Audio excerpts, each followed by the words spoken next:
Ну, учитывая, что у нас продолжение просмотра Форта, погнали. Ты смотришь Форш, а я пересматриваю Наруто. И все пределы. Ну да.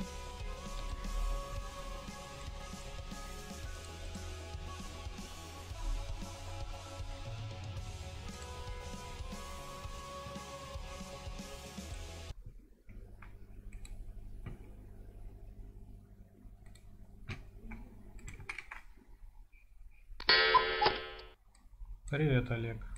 Сегодня первый. Еще не успели начать. А уже ты первый.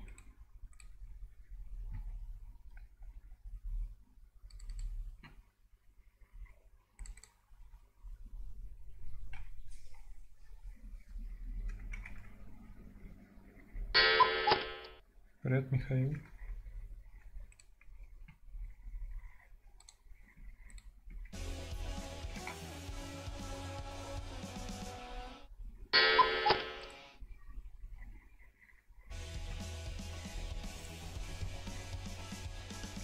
Чего, Генри?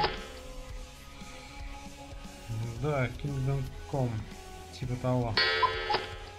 Привет, Антон.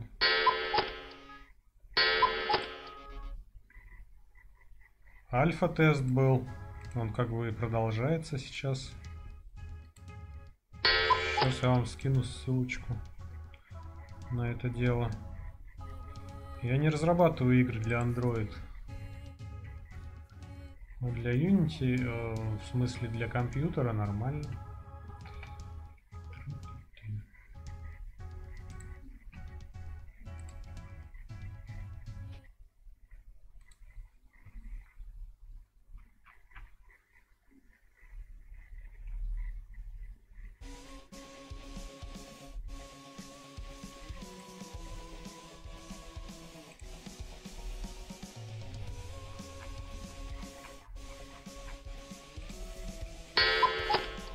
Привет, Роман.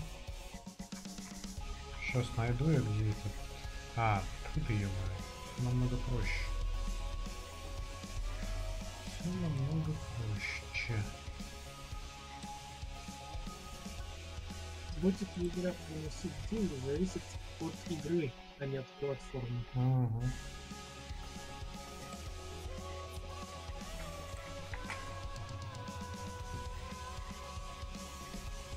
Вот, в общем, по альфа-тесту и по конкурсу выживальщиков.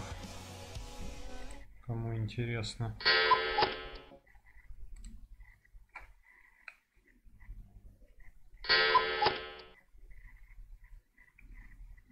Естественно, если бы не было смысла, не было бы столько всяких игродельных контор и миллионы игр. Так, ну все, поехали тогда.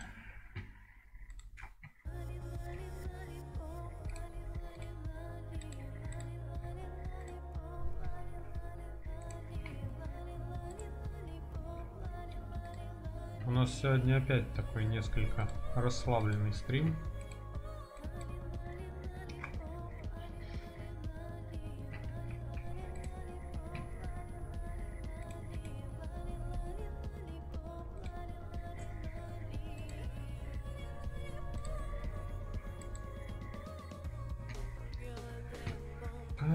Что я вчера еще хотел посмотреть? Интермедиат.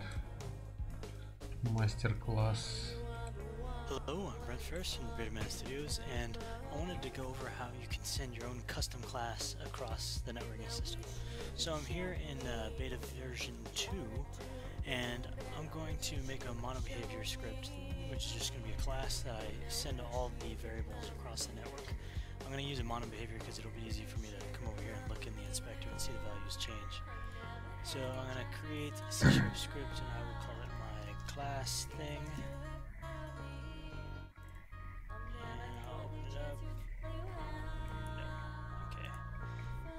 So,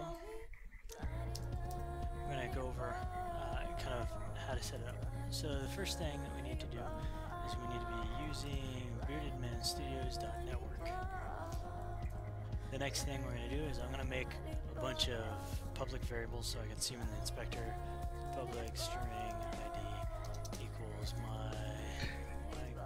Ника, вот такой вопрос по наследованию. Слышишь? Ник, ты где? Ладно, отошел. Естественно, как обычно. Вопрос по наследованию. Ну вот, using beardedmanstudios.network. Это же наследуется у нас пространство имен, то есть фактически класс, да, наверное? Нет, это именно пространство имен, namespace. Он не наследуется, он указывается блок, который мы используем.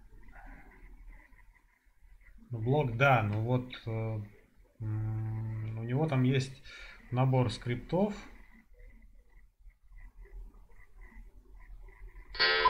Но если вот с юнитевским еще более-менее понятно все, а вот именно таким образом подключить что-то свое или чужое.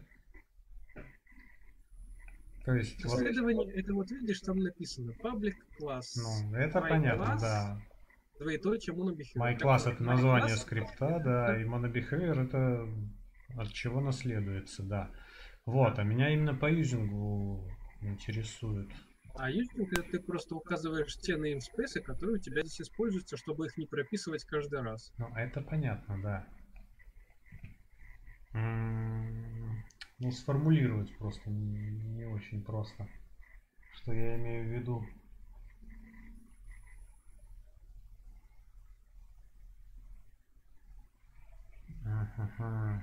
Ладно.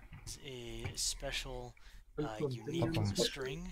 I can set it in the editor, or I can generate it, or whatever that I want to do. Там не за бабки, там нужно иметь кошелек эфир кошелек, и на нем 100 монет нашей внутренней валюты.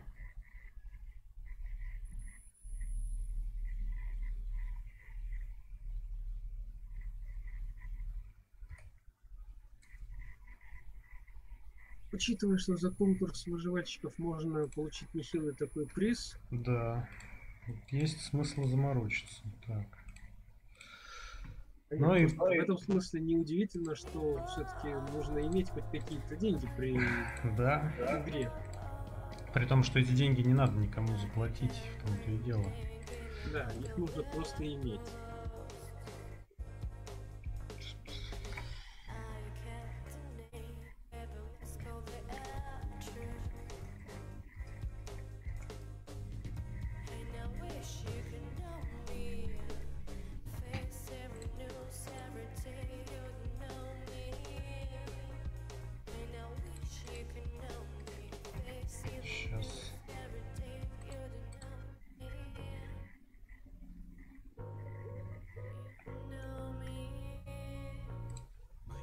This is just so that it's an optimization so that whenever the custom message comes across the network, it is extremely fast in calling the method that you assign to it.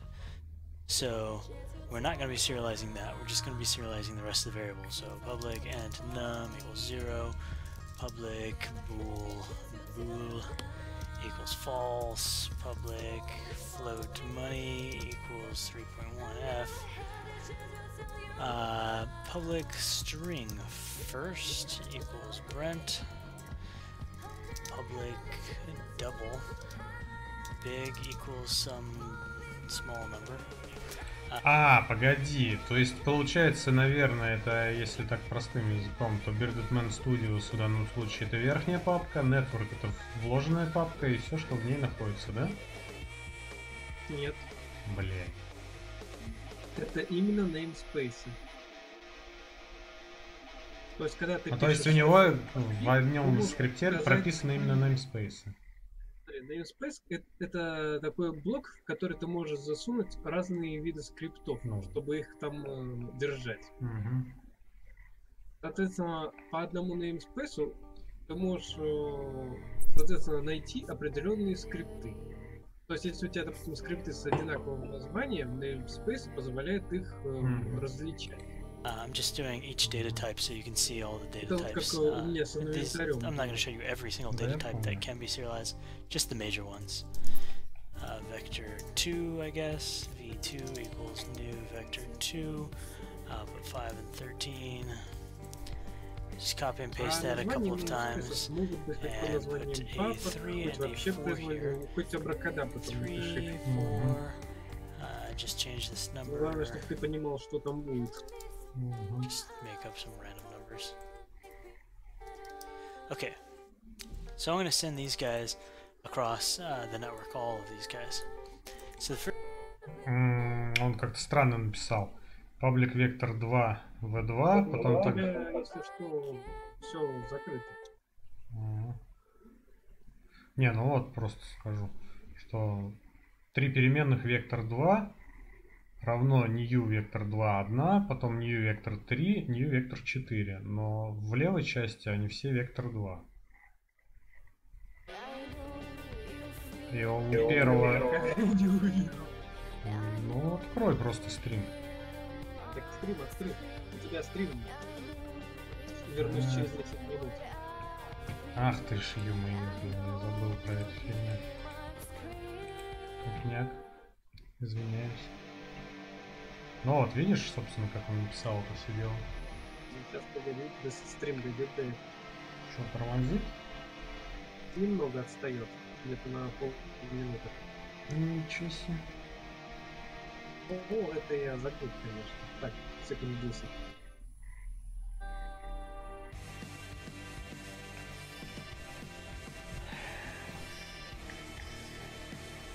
Так, и что тут непонятного? Ну почему слева вектор 2 все 3 переменных, а справа вектор 2, 3, 4. И разное количество значений. Видишь, в первом 2, а в остальных по 3. Ну, потому что вектор 2, походу, у них получается в юните базовым классом. От него идут вектор 3 и вектор 4, соответственно, добавляем новые значения. Соответственно, мы можем вектор 3 присвоить вектору 2. Но значения будут только x и y. First thing I'm going to do is I'm going to make a setup function where I'm going to set up and register the method that's going to be calling whenever I get the network message. So the message that I'm going to be calling is going to be private void read from network. Networking player, sender, and networking stream.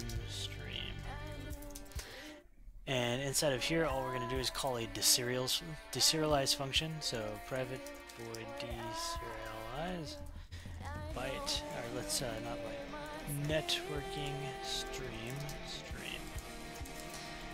So deserialize stream. And then in the setup, we're just going to call that method and set it up here so we can say networking.primarySocket.add custom data read event, and I'm going to pass in the ID, which is my unique identifier, and then the read from network method.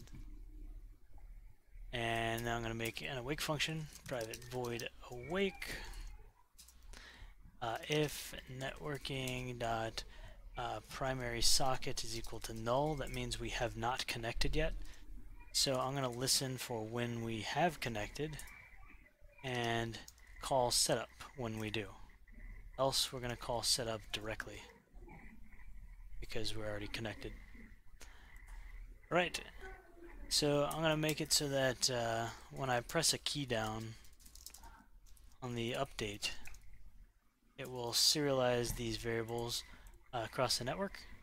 So I'm going to just use the spacebar key. So if input.get key down keycode.space, then I'm going to actually just change a bunch of these variables.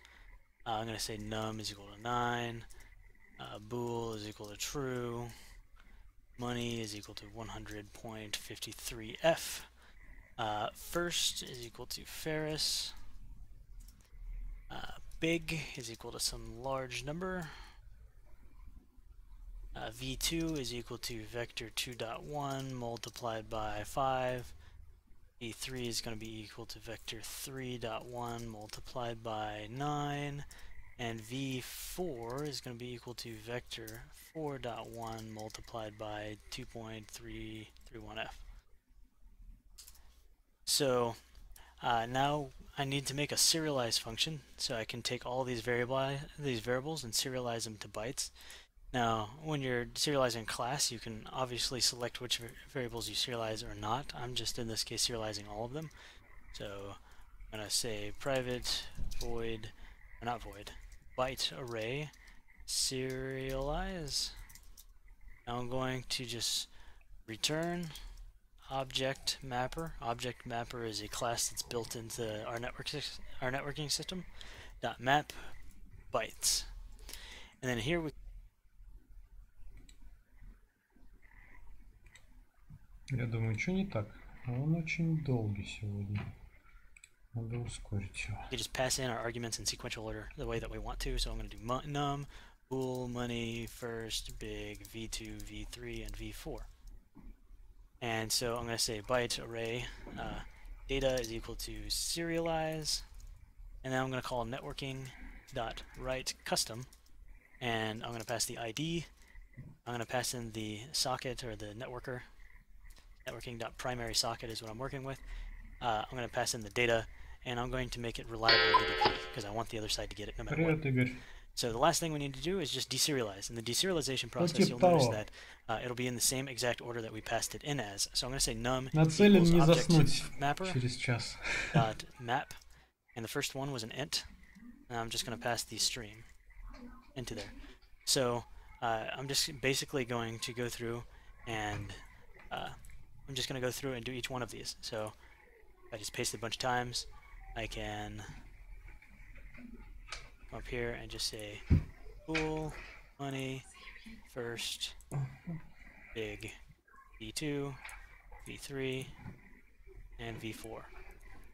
And of course I got to use the appropriate data type on this side. So this is a bool, this is a float, this is a string, this is a double, this one is a vector 2, this one's a vector 3, and the last one's a vector 4. So with this, I've got everything I need to serialize it across the network, and I can actually start testing it now. So just to reiterate, because there was a lot of typing in there, we have a unique ID for this instance. I can randomly generate it or type it in. I have a bunch of variables of different data types. On awake, I'm checking to see if I'm connected to the network. If I am connected, I'm going to call setup. If I'm not connected, I'm going to set my networking connected event, where it waits until we're connected to setup. Setup just adds the method that's going to be called. And this method, when it's called, every time we get a message across the network, it's going to discover whether it's a custom message or not. If it's a custom message, it's then going to grab the ID of the custom message, and it's going to call the method that is associated with that ID. So that's why we have the ID and the method here. So this will be called really fast because the lookup is incredibly fast. Then we're going to deserialize anytime we get this message across the network, and we're just going to map all the stuff we get across the network to our variables. And of course, when we press spacebar, we're going to change the variables so that we can see them change in the inspector. And then we're going to get the serialize, which is just the byte data of all the variables that we passed in, and we passed them in here, sequential order. And we do networking.write custom, and it's going to go ahead and write out our custom data here, our custom class across the network, and we're choosing to do it on the primary socket. You can use any networker you want there. So with that, I can build. Yes, I'll replace it.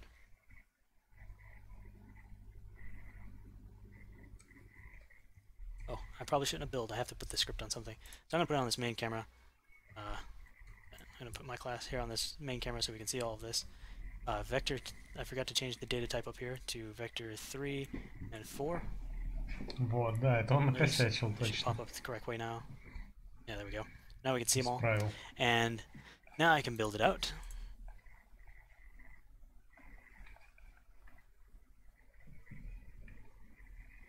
I'm going to go to the menu. Save out this scene. Okay, I got my client here. Snap this to the side. Press play, and I'm going to start the server here so that I can look at the variables here. I'm going to start the client over here, and it is connected. That's why we see the transformations. So I'm going to select the camera, and we'll watch when I press spacebar, all these variables will change. So you see that when I press spacebar, all the variables came across the network and changed all of the class variables. So that's quick and easy on how you can go through and set up your class. This code will be up on the website, so leave any questions that you may have. Let me know how you... Hello, I'm Brent Ferris from the Bearded Man Studios. I'm here to show you the character controller that is a part of the sample assets beta for Unity 4.6. Basically what we're going to do is we're going to take Forge networking, we're going to drop it in, which I've already done, and we're going to see the character moving around inside of the scene across the network or across two instances of Unity. So just go ahead, if you're going to want to follow along, go ahead and download this asset, import it. I would suggest importing it into a new project because it is an entire project apparently and it will overwrite settings. So import this into a completely new project and we'll get started. So I have it already imported here. And I already have Forge dropped in, so we don't have to wait around. Ну вот, кстати говоря, насчет юзинга. Вот у него основная папка Bearded Man Studios, в ней папка Networking со скриптами. Ну, как я тебе сказал, он просто назвал их так, чтобы понимать, что где лежит. Ну, понятно. For that. So what I'm going to do is I'm going to go up here to the canvas. And down here, you're probably going to see a different scene.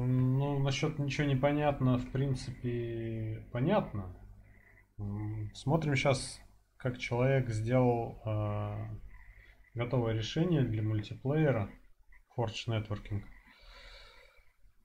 То, что кто-то там английский не понимает, в принципе, это вторично по той причине, что нас интересует код по большей части, а не комментарии его.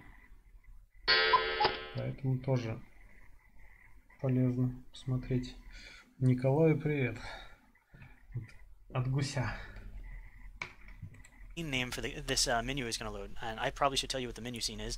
If you search for menu, you'll find Forge Quick Start menu. If you double click that, it'll open up a scene that looks like this.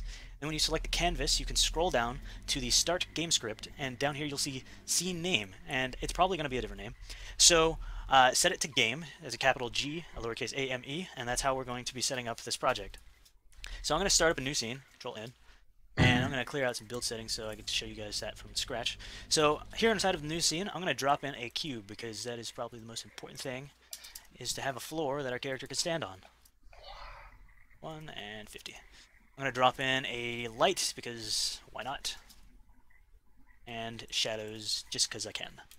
So now that I have this scene set up, it's nice and bright, I can see, I'm going to bring in the character controller. So I'm going to go to Sample Assets, I'm going to go to Characters, Third Person Character, and I'm going to go to Prefabs. Inside of here you'll find two controllers. We're going to grab the one that says Third Person Character.prefab. We're going to drag that into the scene. I'm just going to put it in front of the camera. And we're going to begin to network this guy. So if you have him selected, you'll notice that he has two scripts on him that are his main modes of movement. The first one is Third Person Character, and the second one is Third Person User Controller. I've already done the discovery for what we need to do in here, so we're going to go to the third person user controller. I'm going to open that up, and here it is. This is somebody else's code, and we're just going to modify it to work across the network. So I'm going to be using beardedmanstudios.network, and instead of this deriving from mono behavior, I'm now going to derive from networked mono behavior. This is our version of the mono behavior. When you derive from the networked mono behavior, there are two things, or there's one thing really that you have to do whenever you come in to a new script that you're editing, and when you derive from networked mono behavior. The first thing that you're going to do is look for awake, the second, the start, and the third, the update. Those are the three functions that you need to override. So you're just looking for those three functions to override. So the first thing I see is a start. So I'm going to do protected override void start and drop in a base.start, so we call the base method. I'm going to scroll down. Here's an update, so I'm going to do protected override void update and do a base.update in there. If I scroll through the script, I do not see an awake anywhere, so we're good. We've covered the conversion.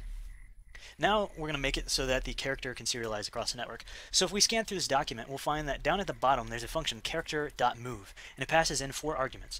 Those 4 arguments are going to be the main arguments that we're going to be sending across the network in order to animate this guy across the network. So rather than serializing large animation files, we work smarter, not harder, and that is that we just send the variables that control those animations. With mechanim, variables drive what animations play, so if we send and serialize those variables, we're essentially serializing the entire animation, and that saves us a ton of bandwidth.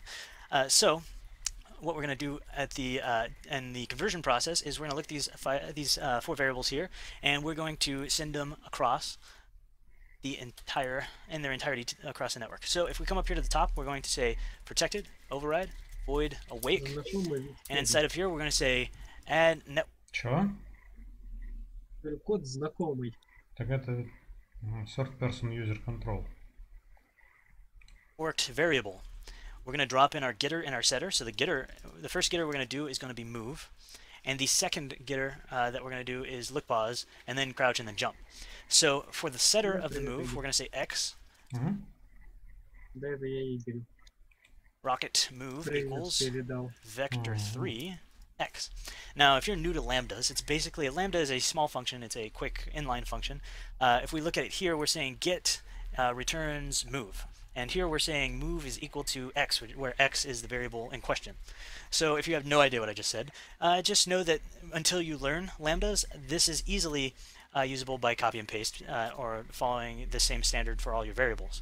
So if I wanted to do the next one, which is look, pause, I'm going to put it there, and then I'm going to put look, pause here. And I'm going to check out what data type look, pause is, and I can see it's vector3. And let me double check move. Move is also vector3, so I'm going to leave these as casted vector3s. The next thing I want to do is, really, I want to crouch. However, if I look down here inside of the fixed update, I notice that crouch is a variable in the scope of this function, and I can't have that. I need to access it from the awake. So I'm going to upgrade this variable to be an instance variable by deleting bool from there, coming to the top, and typing in private bool crouch up there. Now this variable is ready to be networked. I'm going to pass crouch here.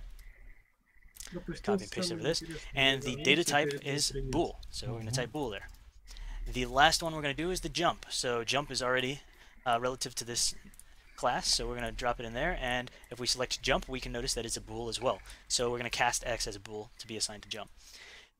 The very last thing that we're going to do is, if we come down to the fixed update, we want to say if is owner, or if we want to say if not is owner. So only the owner is going to be able to move this character. If it is not the owner, we're simply going to update it. So I'm going to come down here to the function that controls the movement, which is this one, and I'm going to copy it, and I'm going to paste it up here. I'm going to return out of this, because I want to hit this return line if I am not the owner of this object, because I don't want to run any of this logic. All this logic should run on whoever is controlling the player, and whoever is not the player should update.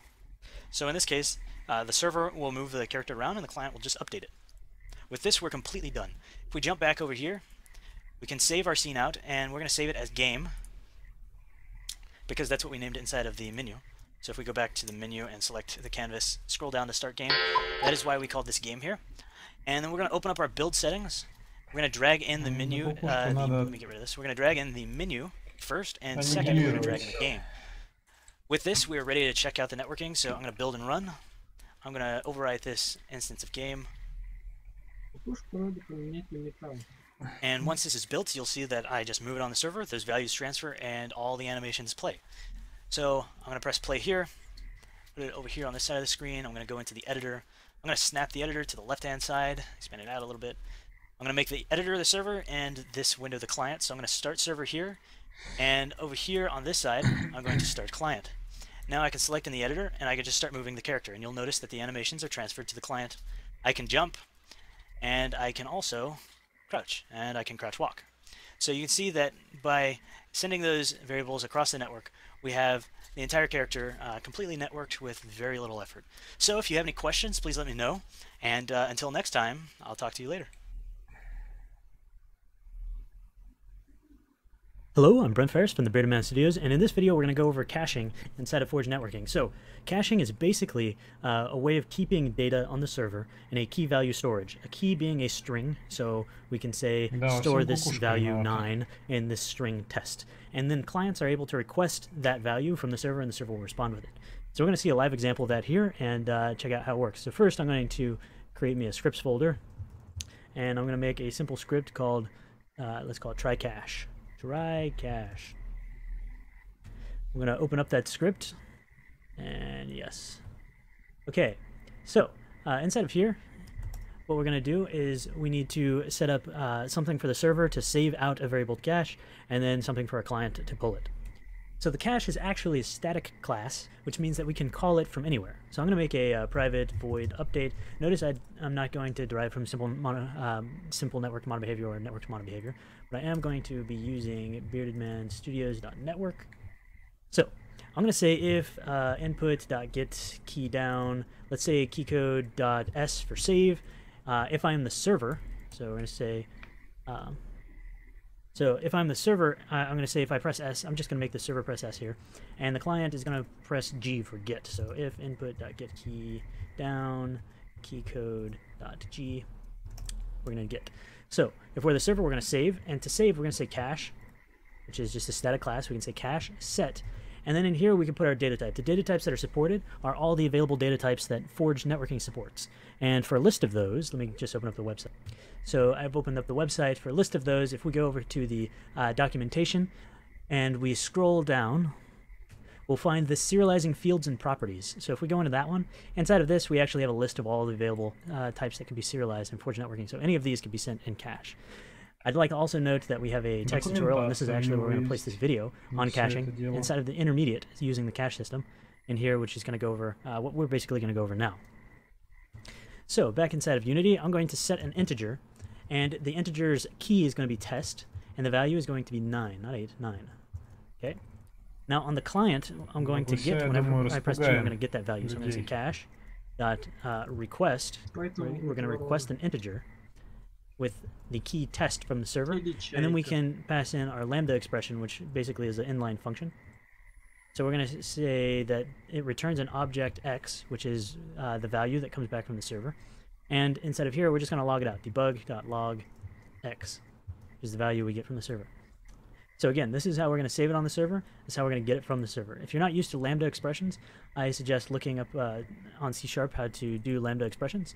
If you're uncomfortable with lambda expressions, you can actually turn this into a function. So if we had a function, private void show, and it took in an object obj, we can actually pass show into our second argument. So either one of these will work. Debug.log obj, response from the server. So this is all the code we need for setting in, variables in cache and pulling them from cache. So I'm going to jump over to Unity. Now inside of Unity, I'm actually going to go to the quick start menu. Actually, first, I probably should save this scene out. I'm going to make a game object for caching, cache, and I'm going to save this scene into a folder called scenes, and I'm going to call it cache. So now that we have this cache object, I'm going to put the cache script on it. So cache, there's our try cache. I'm going to save the scene, and then go to the menu. So now that I'm in the menu, I'm going to go to the canvas, and over here inside of the scene name, which is going to load, we're going to load cache. Now that we've loaded in cache there, we're going to open up our build settings, go to our player settings, and make sure that we have run background on. We're going to add the current, which is the menu, and then we are going to add our cache scene here. So now that we have our menu and our cache scene, we are ready. I don't know why I closed that. We're ready to build. So I'm going to do build and run. Now that I've built, I'm going to just make this a windowed version so that I can have them both running over here. I'm going to start this as the server. So our Forge Networking cache window here is going to be the server. Now that I'm in there, I'm going to press S, because if you remember in our script, if the server presses S, it stores it into cache. Now I'm going to come over here and make it the client. So I'm going to press play, join server with IP, and I'm going to press G for get. And you'll notice that the client has received the number 9 from the server. So that's how you use the caching system. That's basically it. You can store any kind of values and get them from the server. If you have any questions, please let us know, and we'll be happy to help. And if you think we can expand this. Hello, I'm Brent Ferris from the Bearded Man Studios, and in this video I want to show you the authoritative input. So we can make the server an authority, and we can make the client just an input-based request.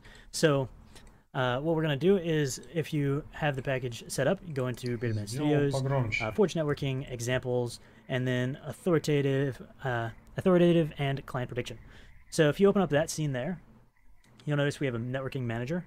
And if you look over here on the inspector and select the Forge Cube guy, this is the guy that's spawning. Notice that it has server is authority on and client side prediction is off. These are the settings we're going to have to do for this first demo so that we can see the difference between when the client side prediction is on and when it is off. So the first thing I'm going to do is I'm going to copy the name of this scene, authoritative and client prediction. I'm going to go to the menu, and inside of the canvas scene name, I'm going to paste it so that that's the scene that's going to load. Now I'm going to go to my build settings. I'm going to add the current. I need the menu. And I'm also going to add the authoritative and client side prediction. Now that we have those two, I'm going to build and run. Oh wait, before I build and run, we're not going to see a difference on my local machine because it's calling too fast. So I'm actually going to make I'm going to up the network latency simulator, and I will have another video about packet drop simulation and network latency simulation. But for now, let's put it at 500 milliseconds so that there's a delay between the client and the server of 500 milliseconds, which is pretty dramatic. So we're going to have it here, and now we're going to build and run. Okay, so I'm going to make this instance, the client, and the editor, the server, so that we can see both windows, and we can see the delay. So I'm going to press play in the editor, get rid of this window. I'm going to host a server. There's our server guy, and we can move him as normal. We get a bunch of messages spamming here. We'll talk about the messages later. I'll turn that off. And now let's go to the client and press play. And inside of here, we're going to join server with IP. There's our client. Now notice how delayed this is versus the server. I'm going to press an arrow key down, and I'm going to press it down now. So notice how long the delay was between when I pressed it and when it went. And that was a 500 millisecond delay before it got processed because of our network latency simulation. Now we're going to add in client-side prediction and see how much of a difference it makes. So I'm going to jump back over here to the authoritative and client-side prediction. Instead of prefabs, this is the cube that we are looking at. I'm going to turn on client-side prediction, and I'm going to look at the canvas and make sure that we still have a 500 millisecond delay. And now I'm going to build out again, so build and run. Do the same shebang. I'm going to make this the server over here. Close this window, the server. I'm going to make this the client. So join server with IP address. Now you'll notice the difference between when I have client-side prediction and when I don't. So I'm going to press the key. Notice that the client starts responding immediately.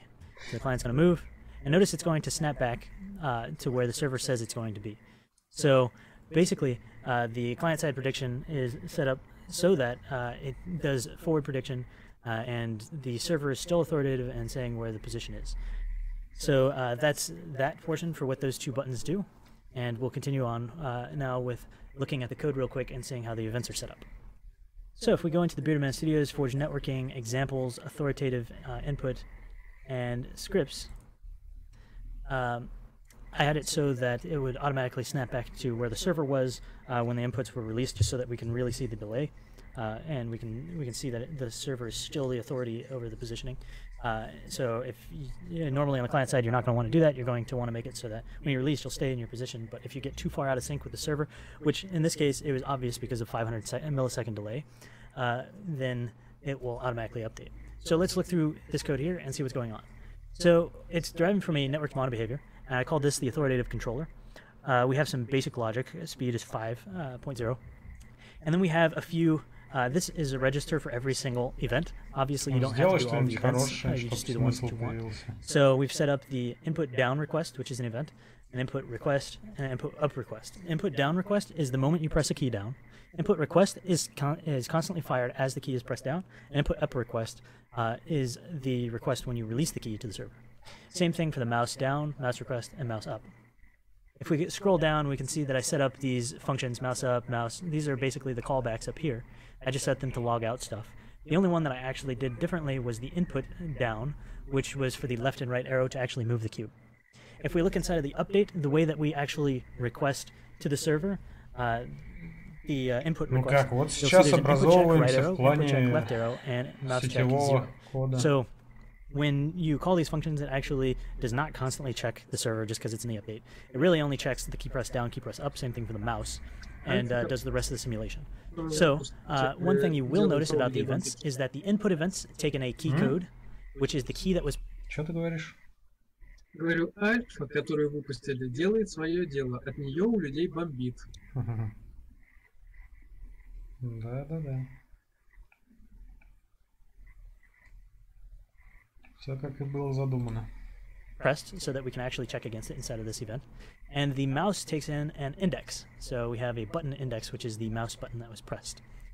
There is an int frame, and we're going to have a completely separate tutorial on what that is and how we can do frame-based updates from the server. This is still experimental. We don't want to kind of go into that right now just because of it. It really deserves its own video. So that's how we can set up the inputs requests. So if you're really curious, of course, Forge Networking comes with full source code, so you can always click on this right here, and then you can jump to the definition, so you can go to definition here or press the hotkey F12. So check out the code. Let me know if you have any questions. This is basically how you can do Hello, I'm Brent Ferris from the Privateers Studios, and in this video we're going to go over the packet drop simulator and the network latency simulator. These are two new features that came out in version 6, and they allow you to test out what happens whenever you lose packets or whenever there's latency on the network, and see how Forge handles it or how your code handles it. So I'm going to actually work with the Forge demo cube scene. So if we go to Privateers Studios, Forge networking, examples, and there's a hello cube here, so we'll go into hello cube. And inside of here, there's a scenes, and here's our hello cube scene. We're going to drag that into our build settings. We're going to copy the name because we're going to come back over here to the canvas here, and we're going to paste the name inside of scene name. So we have Forge hello cube, and then I'm going to add the current scene, start menu, and make sure it's the first scene. So now that we're finally set up to build, we're going to go ahead and see what happens when we set up our network latency and when we do package drop, and see what happens between those two. So I'm going to bump up the network latency first to 500 milliseconds, and I'm going to build and run. So I'm going to make Unity Editor the server and the window the client, just so that I can see them both easily. Join the server.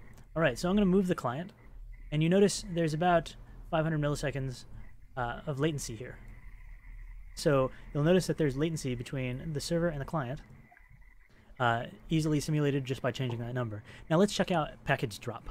To check out package drop, we're going to put this back to 0, and the package drop simulation is a 0 to 1 number, and which is a percentage. So if I put in 0.15, that is 15% of the packets that are being sent will be dropped. So I'm going to build and run and see how this simulates. Same deal, I'm going to make this the client and the editor the server.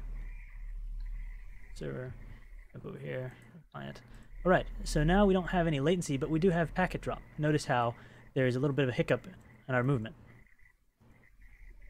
over here on the server. So there's a hiccup because there's a 15% packet drop. So you can actually test out to see how your game works with packet drop. And of course, no scene is done without both packet drop and latency. So I'm going to jump over to my canvas. I'm going to set up the packet drop to be 15% and the latency to be 500 milliseconds. Build and run, and we'll see those result. Same deal. I'm going to start editor as the server and this as the client. So you'll notice when we join in, it takes a few milliseconds for this to show up. And now we have both packet drop and latency. So we're going to see the latency here, and we're also going to see some stuttering from the packet drop. So now you can test your game or application with packet drop and latency. Now, to finalize this, we're actually going to look at the start menu or start game code, and we'll scroll down to where we have the packet drop simulation chance and the network latency simulation time. If we scroll down, you'll notice that all we're doing is inside of the cross-platform UDP, we're actually setting the packet drop simulation chance and the network latency simulation time directly.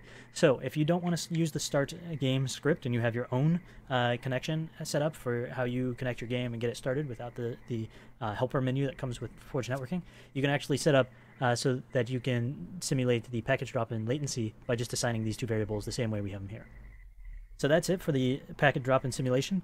If you want to see how they're implemented, of course you have the source code, so just head over and check out where those variables are being used. And so thanks for watching. If you have any questions, please let us know. And if you... Hello, I'm Brent Ferris from the Privateers Studios, and in this video I wanted to go over that rubber banding we saw in the last authoritative movement that I was discussing to show that the server is actually in control of the position, and it will pull the player back.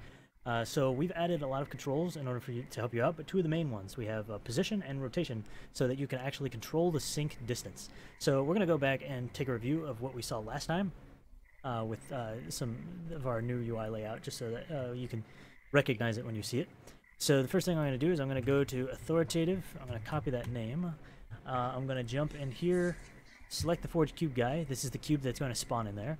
Now notice we have inside of the server's authority, we have it enabled, and we enable the client-side prediction.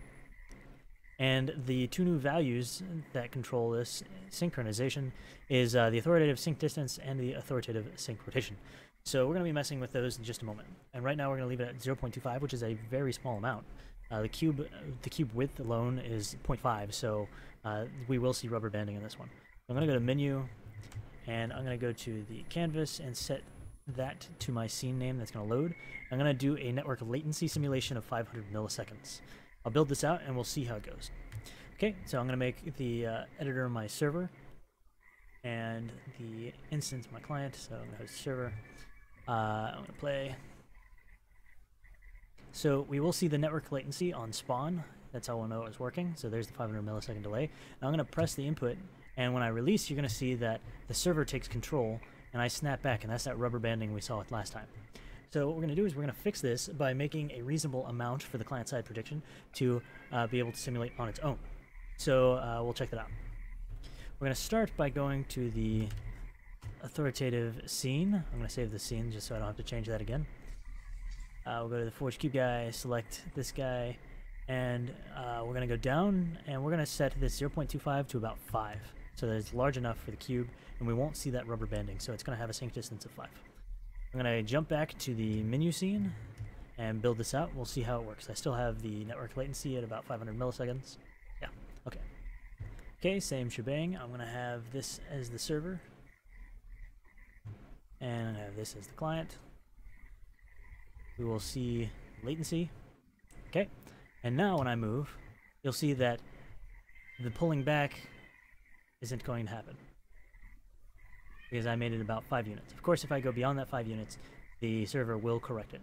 So that's how you can do client-side prediction and allow it to have a sync threshold from the server so that it's not automatically snapping back as soon as you release a key or stop getting input. So if you have any questions, please let me know. This is a follow-up video again to the previous video, which did have the rubber banding. It was dramatic so that we could show that the server was completely in control of that position. But now you can see that the server is still in control of the position, but the player or the client itself can correctly simulate it without seeing the rubber banding based on your thresholds. And of course, we give you all. Hello, I'm Brent Ferris from the Bearded Man Studios, and what I want to go over is how you can actually get variable or floating inputs or external inputs across the network with the authoritative model. In the previous videos, we saw that you could pass over key presses and mouse clicks, and now I want to show you how you can get floating point values or any other input type, whether it's based on gesture or cameras or anything, across the network with an authoritative model. So we're going to start off by writing 2 scripts.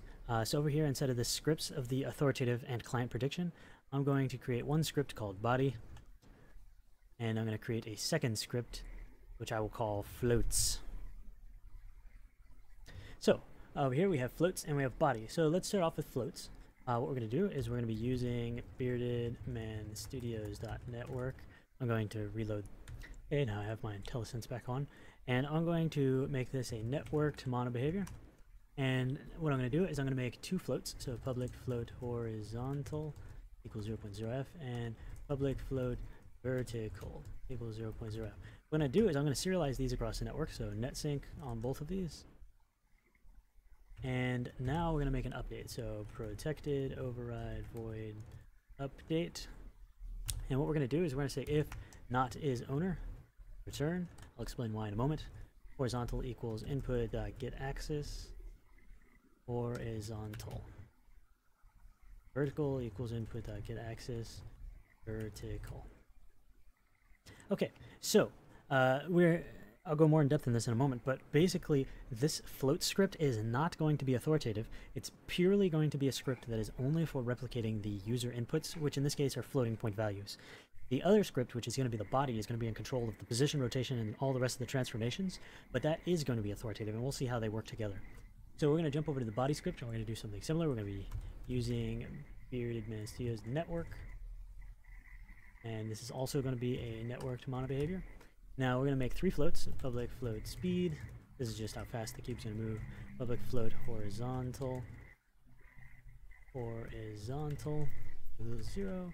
Public float vertical. Okay, and now we're going to make a reference to the floats class. So public floats, we'll just call this input controller. And then we're going to make a protected override void update. And in here we're going to say horizontal is equal to input controller dot horizontal times speed times time dot delta time. And vertical is equal to input controller dot vertical times speed times time dot delta time. And then finally transform dot position plus equals vector 3 horizontal, vertical, and 0. So I know these guys have rigid bodies, but I'm just going to shift their position based on what's passed over. So this is going to be a new vector 3. Okay, so we're going to attach both of these scripts to our cube, and I'll show you how we can set them up so that one's authoritative and the other is not. So first I'm going to go to the authoritative and client prediction. I'm going to go to prefabs and this forge cube. There's a previous input controller that we used for the keyboard inputs, but I'm going to remove that one. And what I'm going to do is I'm actually going to add the floats and the body script. So first I'm going to add the body script. Select the right thing. Body. Okay, so the body is authoritative. It does have client-side prediction. It does interpolate, and it does set its positions. Now I'm going to add the floats script, which remember is what we're using for the actual inputs of, let's say, a joystick or anything else that uses horizontal and vertical built in Unity. And what we're going to do is we're going to turn off interpolation, because we don't need to interpolate the inputs, we just need to get the latest. We're going to turn off all the positioning stuff, so that position is not synchronized on this script. I'm going to turn off teleport to initial position, because that's taken care of on the other script. We don't need to do anything more to this script, but what we do need to do is drag floats into our input controller here, so that the body has a reference to this as the input controller. So, a quick overview, and we'll start with floats. And let's look at the game code. So floats has two variables that it's synchronizing across the network. So this is being replicated from the client. And if it's not the owner, then we don't do any of this, so we just return.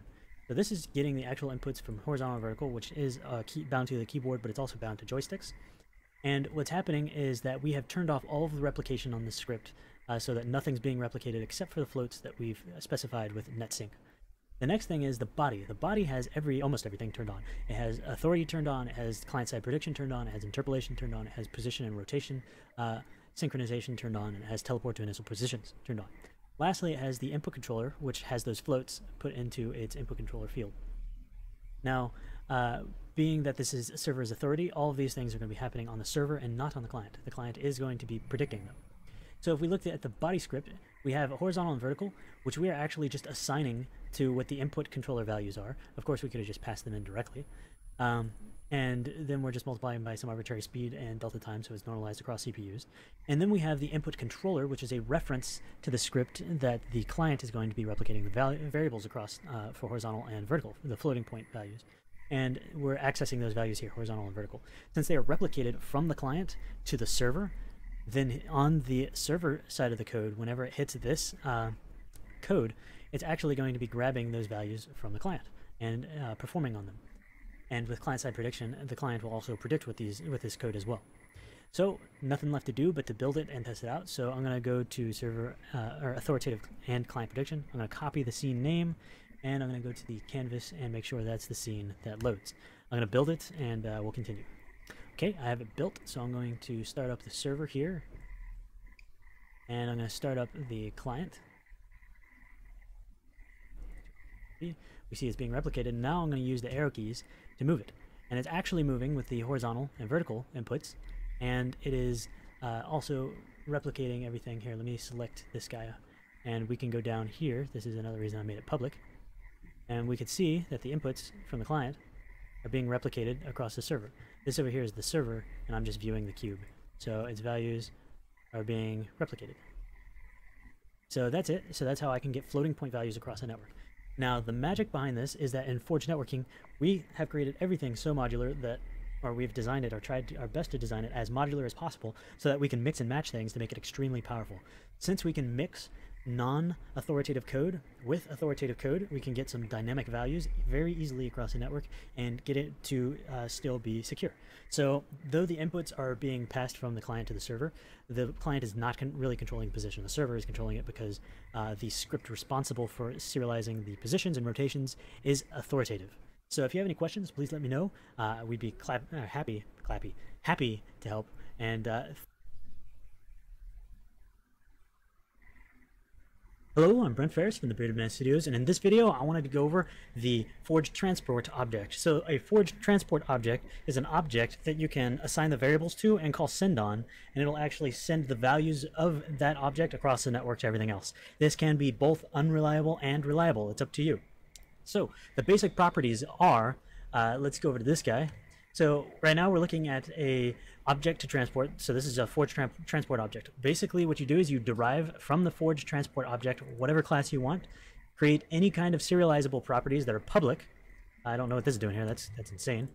And that's basically it. This is all you really need right here. So you could just set up your properties, and since this is default constructor, you don't even need this line. So just set up your properties and whatever.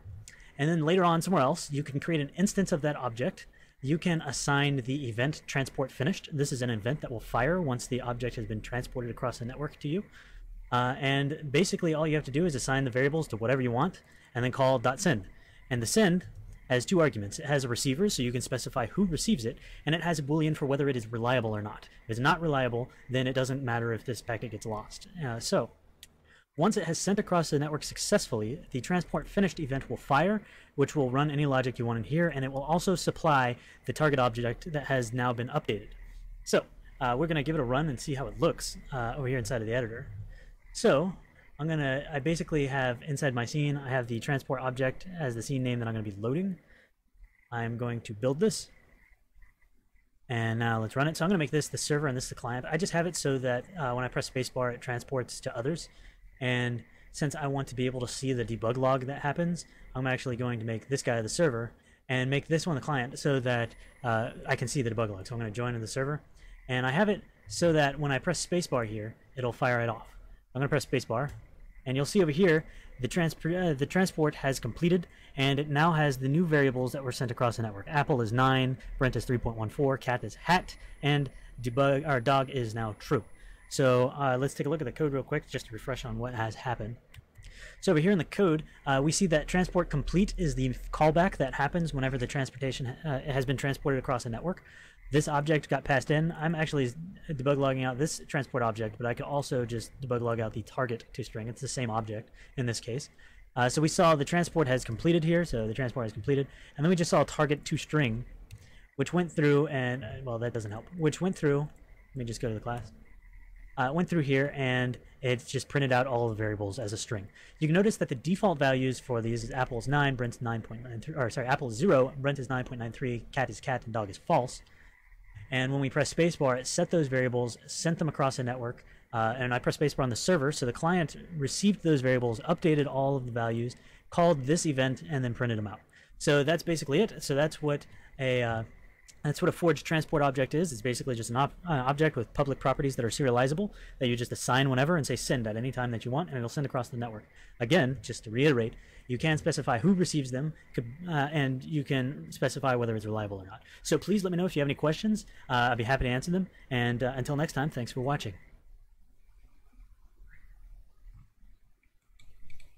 Hello, I'm Brent Ferris from the Brader Man Studios, and in this video I wanted to show you proximity-based updates, which is often called Area of Interest, AOI, and the two events that we have attached to it, as well as the two override methods. These methods and events are for when other objects come into that area of interest and when they leave it. So, let's get started. Basically, in the canvas, we have a proximity-based updates, and we have a proximity distance. I'll leave it as 5 units for now. This is Unity. These are the Unity units, or the units inside of Unity. Yeah, sure. So I'm going to build this out, and we're going to see it work. So I'm going to make this one the server, and I'm going to make this one over here the client. So you can see that it works as normal when they move around. However, now whenever I move out of the zone, area of interest, you'll see that I actually have an event set up to disable the renderer on the object that leaves the scope. And when it enters back in, you'll notice that it comes back to, the renderer turns back on. And I left the name tag in here. You can kind of see it here, possibly, these little white pixels on the screen. And those, just to show you that when I move over here, it doesn't actually replicate over here on the clients. So that's basically the area of interest and the two events that fire. And you'll see that I have a bunch of logs here printing out from each of the events that get fired. So let's check out the code and how we can actually manage or attach some functions to these events. Alright, so over here in the code, I'll show you the events first and the overridable methods. So the first events that I have is entered proximity and exited proximity. And these do exactly as they state. So when another object enters the proximity, what it's going to do is it's going to have a mine object and an other object. The other is the one that has entered the proximity. And it's going to say the other name entered my name proximity. And whenever it exits the proximity, so it goes outside of the area of interest, we're going to say that that object has left it. Now, this does derive from networked model behavior, as the networked model behavior is in control of the proximity-based updates. So that's basically events that you can attach and detach to them as normal events would happen, as you would do normally with events, and they'll fire off. The second one that I want to show you is down here at the bottom. These are the overridable methods that you can use as well if you don't need to register to events. The events are useful because you can actually register them on other objects or other classes in other areas and be able to fire off methods based on when things come in and leave. The overridable methods are useful for when you want to do something to that particular object and that particular object only. So when that object has entered my proximity, what I'm going to do is I'm going to turn that object's renderer enabled. I'm going to enable its renderer. When that object, the other object that's not mine, has exited the proximity, I'm going to turn the enabled state, or the enabled boolean of its renderer to false. This is what was making it turn on and off the renderer that we saw inside of Unity. So that's basically the few steps that we have for proximity-based updates. We have these two overridable methods, just to recap. We have these two events, the entered proximity and exited proximity. And lastly, we have proximity-based updates, which gets turned on, and proximity distance. So with the proximity distance, again, that's the units inside of Unity. Let's check out the code for how we use these two booleans, just in case you're not using the start game script. We basically have a reference to the socket we're working with, which may be your primary socket, and we're going to say make proximity-based updates, and then we're going to pass in a proximity distance. So this is basically all you need to be able to set up the proximity on the network. So it's just by calling this function on your networker. So if you have any questions, please let us know, and thanks for watching. Так, ну что у меня там еще есть интересного?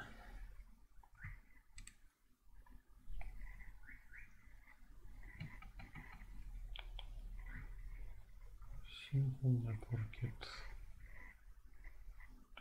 Так.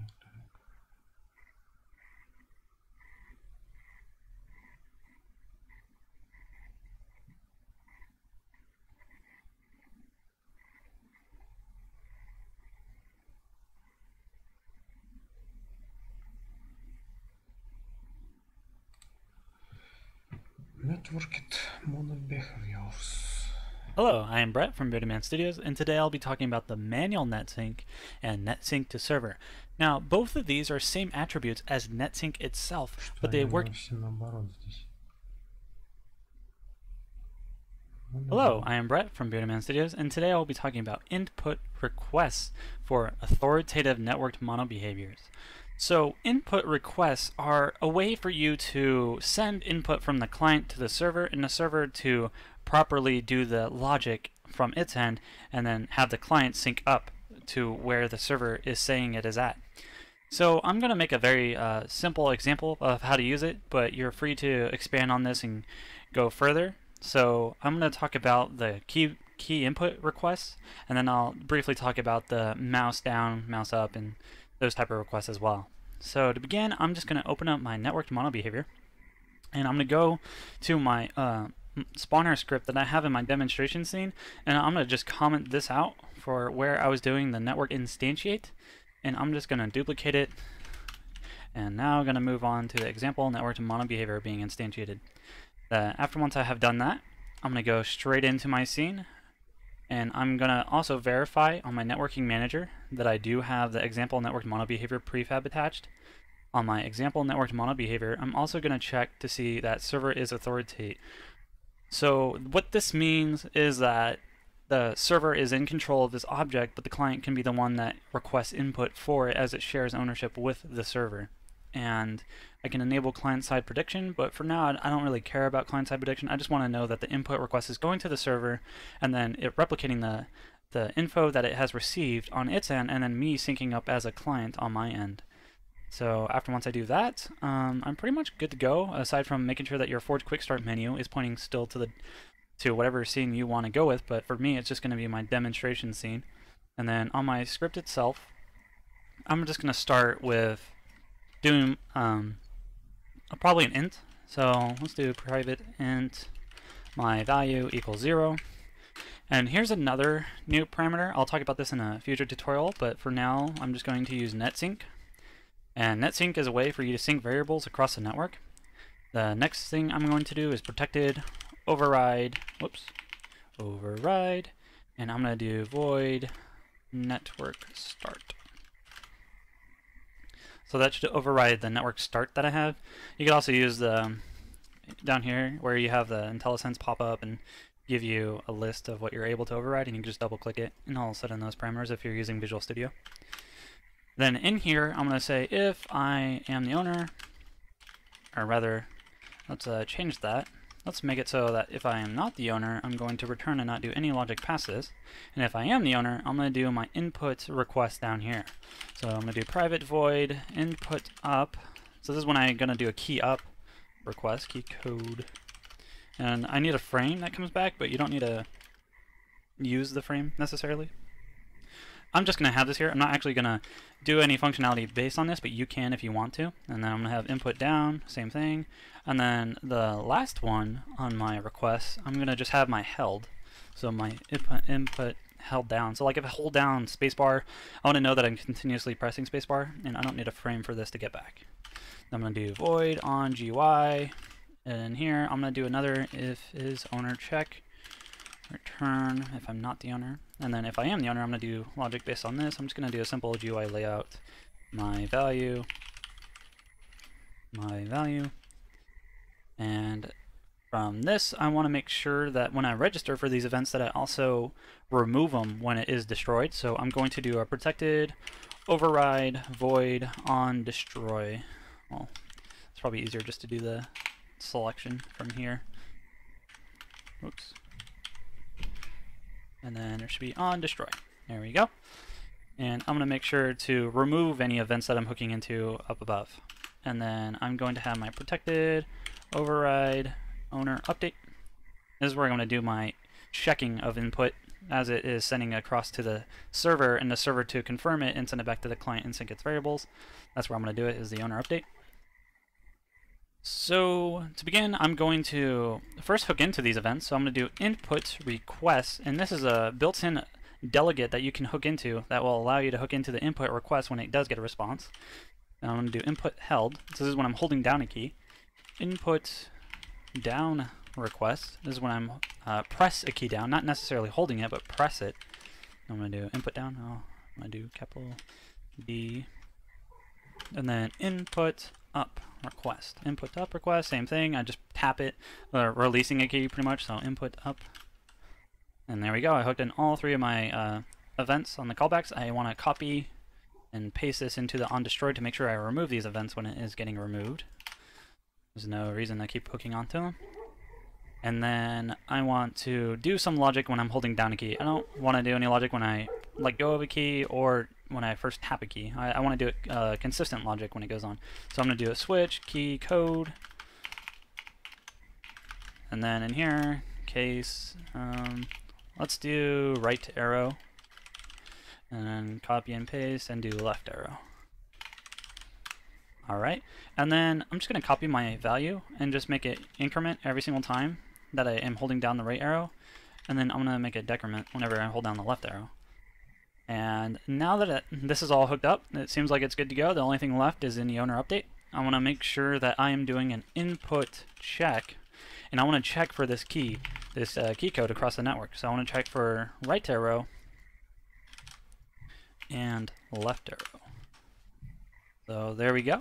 Everything is pretty much good to go. I made sure that my example network model behavior is server is authority on its parameter for being enabled. And then I'm going to go straight to the quick start menu, make sure that the scene is correctly set up. And then I'm just going to hit play. I'm going to hit host, and my value is 0. So if I hold down the right arrow, you'll see it go up. And if I hold down the left arrow, you'll see it decrement. And that is how you do server is authoritative input. And there is also, that I'm going to talk about, is the mouse down, mouse up, and mouse held. That is the exact same. And if you want to do that, you can just do input, actually it'd be mouse. See, you have these events, mouse down request, mouse request, and mouse up request. And these are the same as this. So let me copy and paste mouse request. And then this should be mouse down. Oh, it's not showing me. They're hooking into events, but you can make your other events. If you want to hook into the mouse down, mouse up, and mouse held, you can make the extra parameters here. So if I do, let's do a function for mouse mouse held int ID, and paste that there.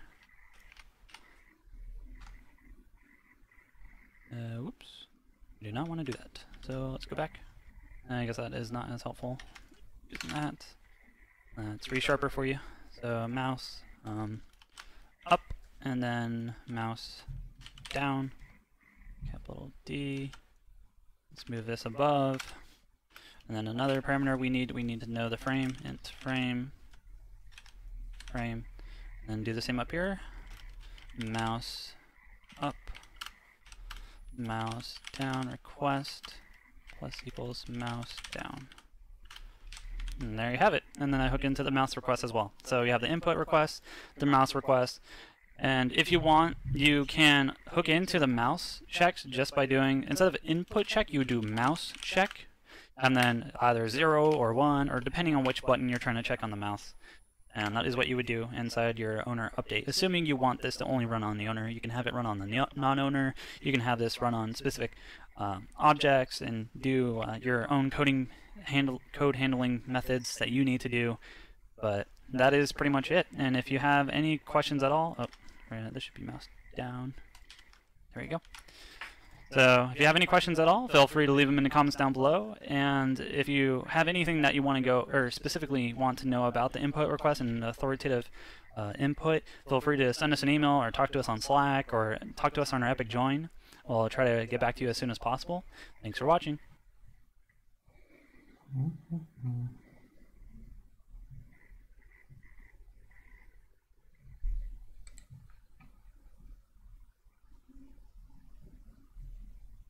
Hello, I am Brett from Bearded Studios, and today I'll be talking about the network controls from networked mono-behavior derivatives. And what this is a simple editor that we have made ourselves for you to properly change the states of your networked objects in an easy fashion.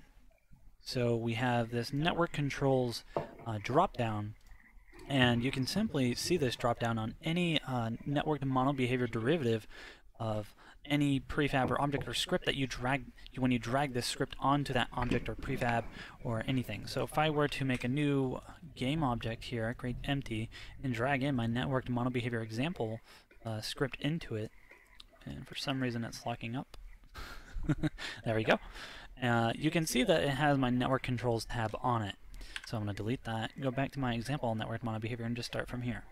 So we have our basics from the simple networked mono-behavior, which is the don't, destroy, unload, destroy, on, disconnect, and allow ownership change. That comes over to the networked mono-behavior. Then we also have authoritative sync distance, authoritative teleport sync distance, authoritative sync rotation. These are additional values that you are allowed to set depending whether or not you are using server is authoritative. So I'm going to open up the network controls, and our first block is our server is authority, and that is basically saying this object will be owned by the server and I am the owner of it as well. The enable client-side prediction makes it so that the transition from, so let's say you have a first-person shooter and you want the client to have free roam in their game and just constantly shooting, move around without like constantly like jiggering up and down on those values.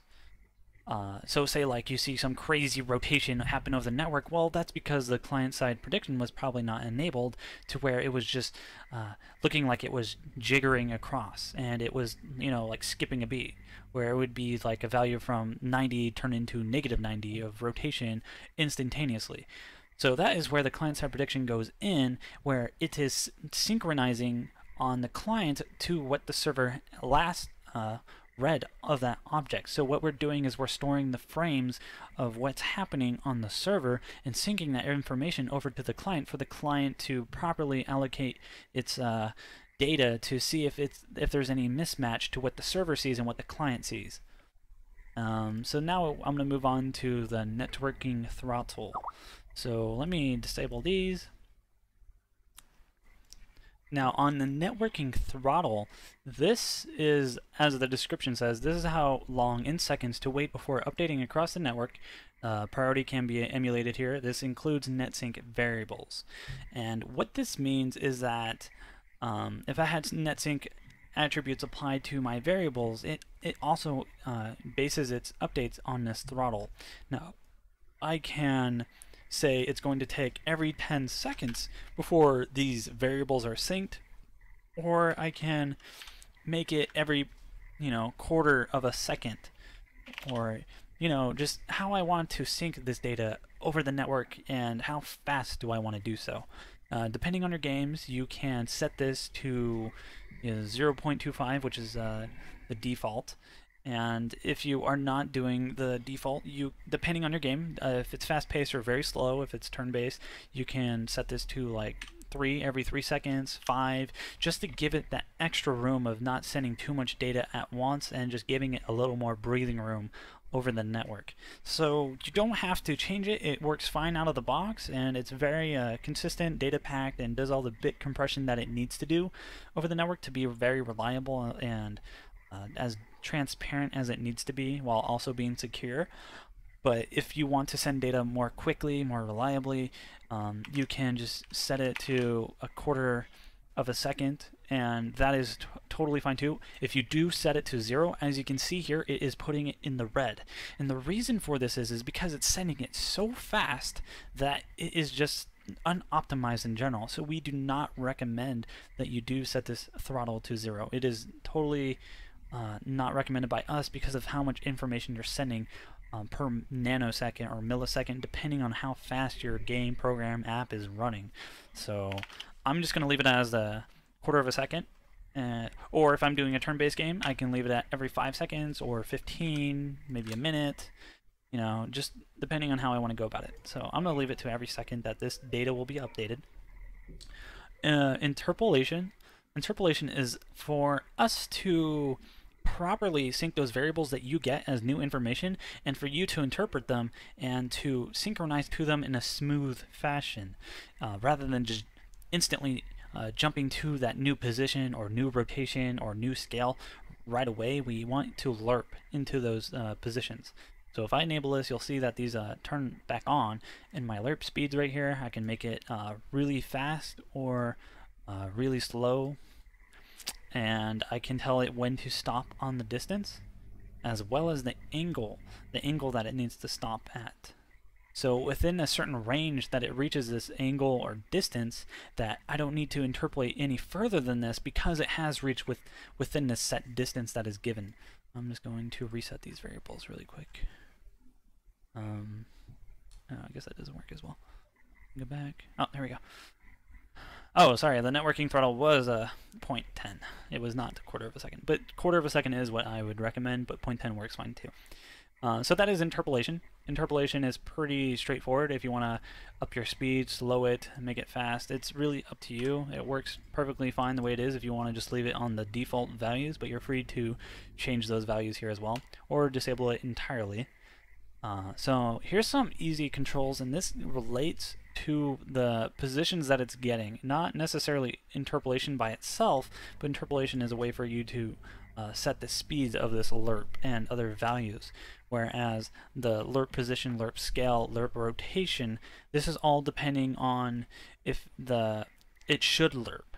Now if I turn these off, it's not going to lerp, it's just going to instantly go to the X, Y, Z, ZYX for the rotation, and I can disable this so that it does not lerp those or sync those values over, and it's only going to sync whatever values that I interpret it to sync.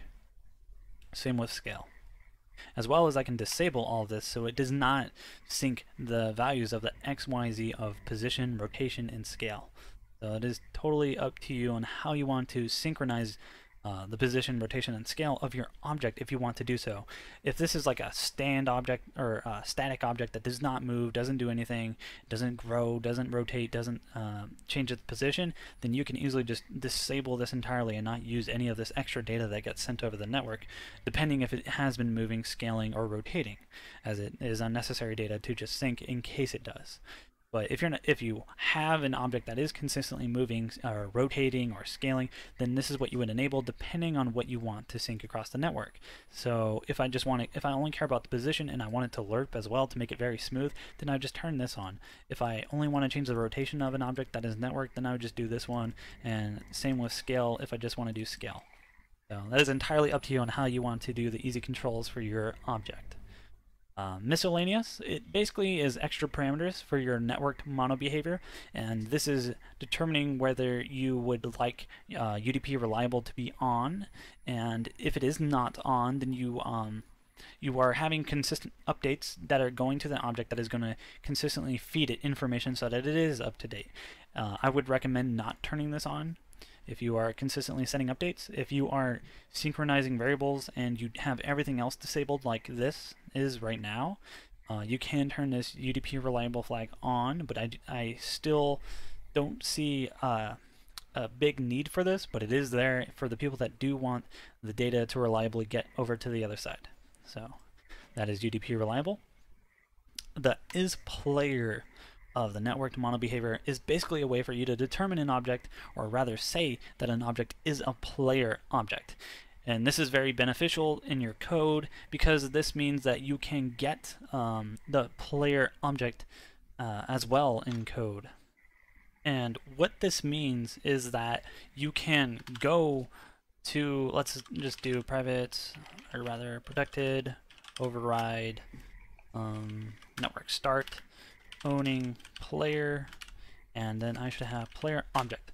This means that this player object should be set to whatever this current owning player has, and this is a simple way to make a getter for that player object of that player, if that makes sense. So let's say I have a list of players of the networking. So if I go networking, primary socket, players, and I go through this list of players, and I just want to find out, oh, who's this player specific object that he's using, and I want to send a variable or send a RPC to this client or player using their current player object, then I can just say, oh, let's go to this player object, and then I can RPC or authoritative RPC to that object.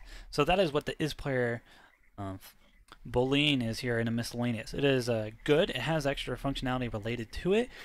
You do not want to have isPlayer set to many different objects. You only want to have one of these tied to a particular player at one given time. That is why it is called the isPlayer, because it is like a hero object. You don't have multiple hero objects of this player, at least in the case of Forge networking. We can expand upon this to be a little more robust later, but for now it is a singular type of isPlayer object where you can pull that player object out of the network or across the network depending on how you are synchronizing your game.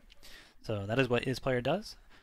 The destroy on disconnect, this is something that is already talked about over here on the same simple networked mono behavior. The destroy on disconnect, it is just an extra flag that turns it off and on, as you can see. It's just inside this network controls, so it's just another toggle. So we probably want to fix that so that it doesn't display on the networked mono behavior.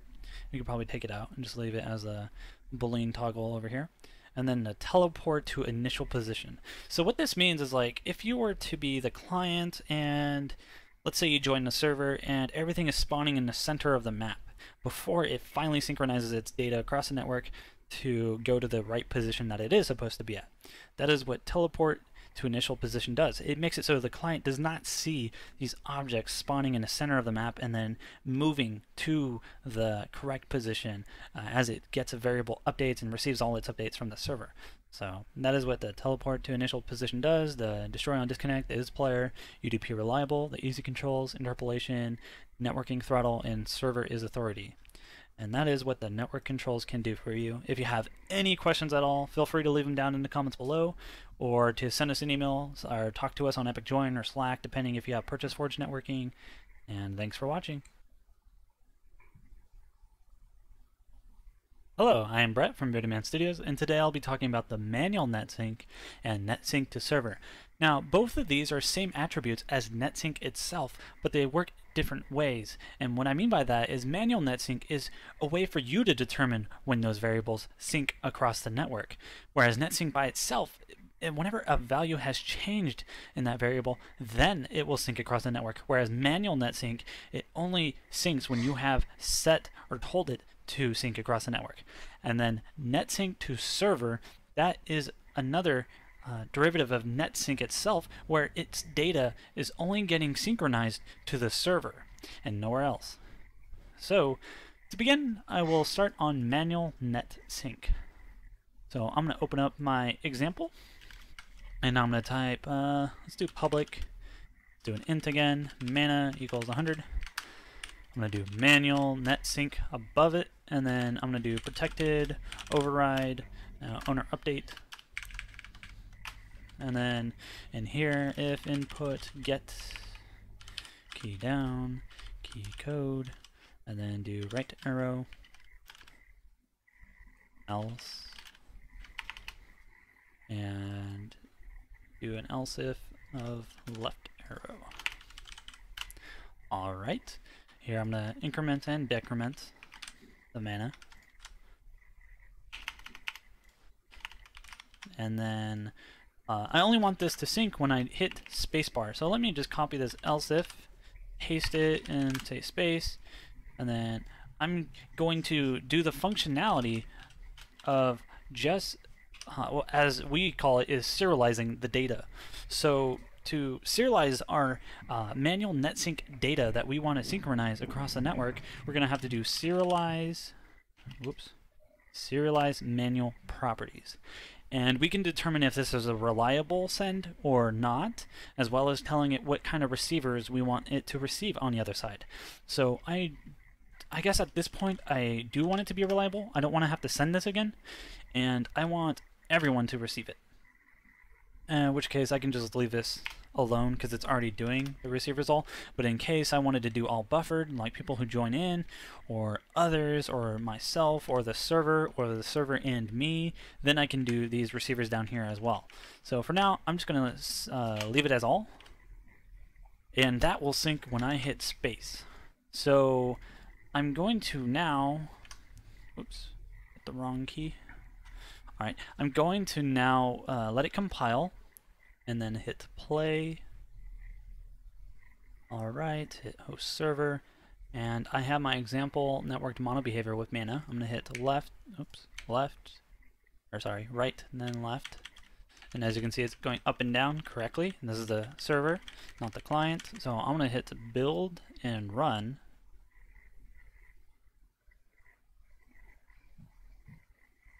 Let it build up the standalone. I'm going to make the editor be the server and the client be the standalone build that I just made. So I'm going to hit host server. I'm going to increment its mana to 110 and then join in as the client and decrement its mana about 10 times. 1, 2, 3, 4, 5, 6, 7, 8, 9, 10. Alright, if I go over here, you can see that it is still 100 because I have not called the sync for the manual properties.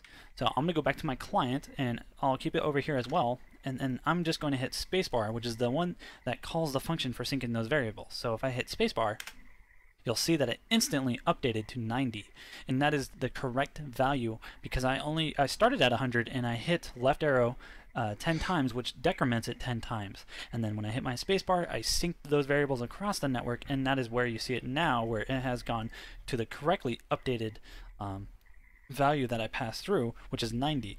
And by pass through, I mean it is labeled as a manual NetSync variable.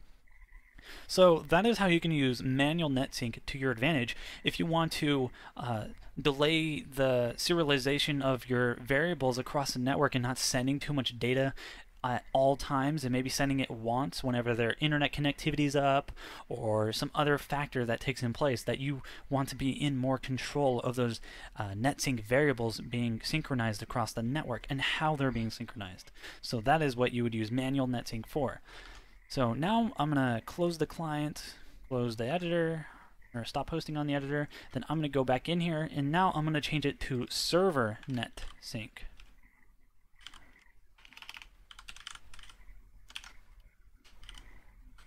Sorry, NetSync to server. So what this means is this variable is only going to get synchronized to the server, and no other client is going to be allowed to see this update themselves internally unless the server itself synchronizes that value back to the other clients. So in a way, this can be a way for you to have a private message or stream of data go directly to the server without the other clients interfering with that information being sent. So that is how you use the NetSync to server. So if I were to build and run this now, I'm going to see these values correctly update on the server, and on the client I'm only going to see my own value update. And the other clients that do join thereafter would not have their values updated for me correctly because I am not seeing that synchronized because it is only set to net sync to server, and only the server is syncing this data correctly. And that is how you'd use net sync to server.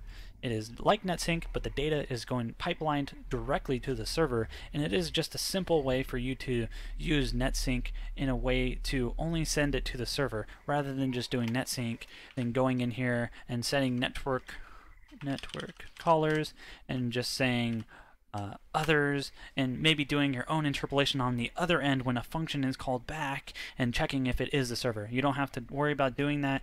All you have to do is the NetSync to server, and that will handle all that information for you and making sure that it gets directly to the server as its own pipeline.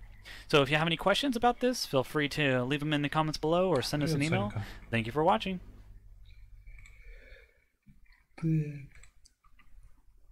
Ой.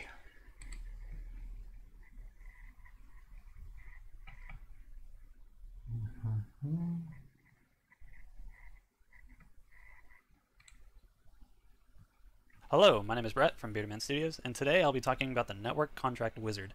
Basically, the Network Contract Wizard is for you to create your network objects in an easier process. So I'm going to go through it by opening up my Contract Wizard. You can either do Control-G or go Window, Forge Networking, Network Editor, and you're going to go to the Create button. I'm going to type in a name for it. For this, I'm going to make some cube example, so I'm going to call it Cube. And in my fields, I'm going to say my Y position, and I will make it a float. And my RPCs, I'm going to make a hello world RPC, and I'm going to have an argument of string. I can pass in string as an argument. So I'm going to hit save and compile, and that'll do its magic. And there you go. In my generated folder, I will have a cube behavior and cube network object that I can derive from. So let's do that. Let's go to my testing. In my testing, I just have a basic spawner that I'm going to work on after this. So I'm going to go create my cube first. So let's go to 3D object, cube, and I'm going to make a script, and I'm going to call this my cube. У меня гибрид первого и третьего лица. Open this up. Контроллеры 2. And my cube, I'm going to, I'm only going to change my Y position of this, so I'm going to get rid of my start, and I'm going to derive from my networked object. So to do that, I need to make sure I'm using the right classes. So using Bearded Man Studios, Forge Networking, using Bearded Man Studios, Forge Networking generated, and using Bearded Man Studios, Forge Networking Unity. These will give me the right files that I need to manipulate. So in my driving class, I'm going to type cube and behavior. So I'm going to now just create some space and go to my update, and in my update, I'm going to set the position of my object based on the Y. So transform.position equals new vector3, transform.position.x, and then this one I'm going to pass in my network object, and it should have a Y variable that I created from the wizard. And then comma, transform, position.z, and then I'm going to do a check to make sure that I'm actually the owner of this object. And then down here, input, network object, send RPC, and this is where I would do my hello world RPC that I made that takes in the string. So the receivers, I'm going to set it to everyone that's buffered, that's coming in, and I'm going to say as my message, world, and if I press the up arrow, I'm just going to move my Y position up.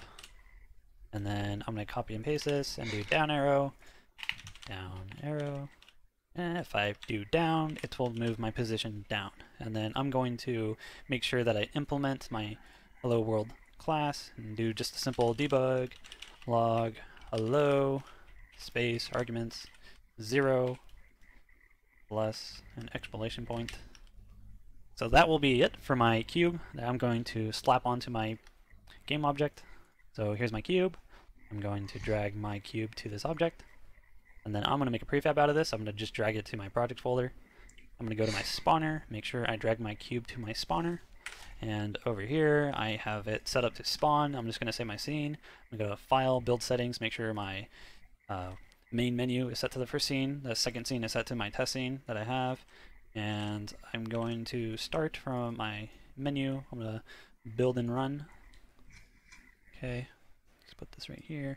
I'm going to make this one the server host, hit play here, make this one the client connect, Over here, I'm going to hit return, enter, spawn my cube. I'm going to press up, and you'll see the cube move up. Press down, see the cube move down. I'm going to press spacebar, and you'll see hello world be sent across the network.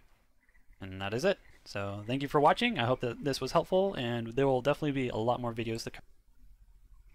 Hello, I'm Brent Ferris from the Beardman Studios, and in this video I just wanted to show you a little bit about the Forge Networking Remastered and kind of the stability checks that we've been doing. So what I'm going to do here is I'm actually going to use 4 clients to spawn 64 players, so 16 players each client. So let's start off with the server. We'll create 8 players. We'll stick them over here on the side. All these guys, come on, get off there. There we go. We'll connect with the second client. We'll create our next 8 players. Stick them over here on this side. Connect with my third client. And I'll create my 8 players there. And my fourth client, and we'll create our 8 players here. So we got 32 players running around in here in our scene, controlled by the various clients. So please forgive my recording software if it's a little bit janky. But let's go up to 64. So we're going to create 8 more on each. 1, 2, 3, 4, 5, 6, 7, 8. 1, 2, 3, 4, 5, 6, 7, 8. 1, 2, 3, 4, 5, 6, 7, 8. 1, 2, 3, 4, 5, 6, 7, 8. There we go. Now we have our 64 players controlled by our 4 different clients. And there we go. I'm going to do another one with just 2 so that it's a little bit easier to see. You can also see that whenever there's lag, it goes ahead and it still lands absolutely every single one of these at the correct position. So they're all in the same exact position rotation. This is a fairly complicated one. We have 64 simultaneous player objects on the screen. So that's kind of showing the stability that we have so far.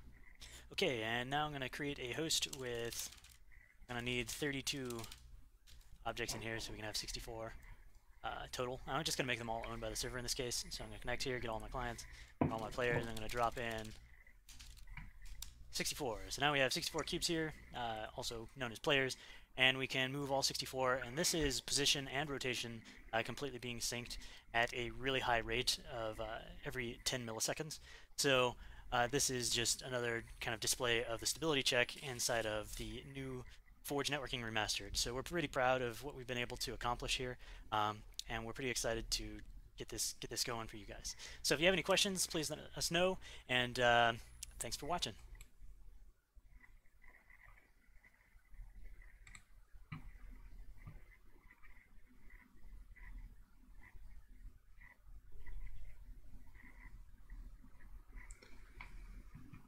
Так.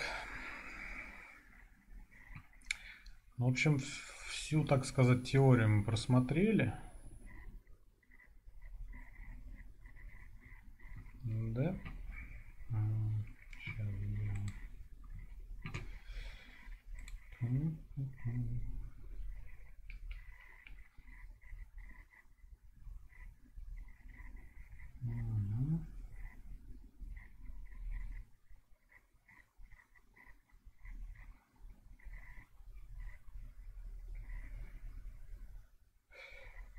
Любая платформа, поддерживающая сокеты C#, должна работать с этой системой.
В общем, я думаю, на сегодня мы остановимся на этом, а завтра тогда будем разбирать непосредственно уже в Unity это все дело. И посмотрим, что можно попробовать сделать на этом. Все, ладненько, спокойной ночи всем. До завтра.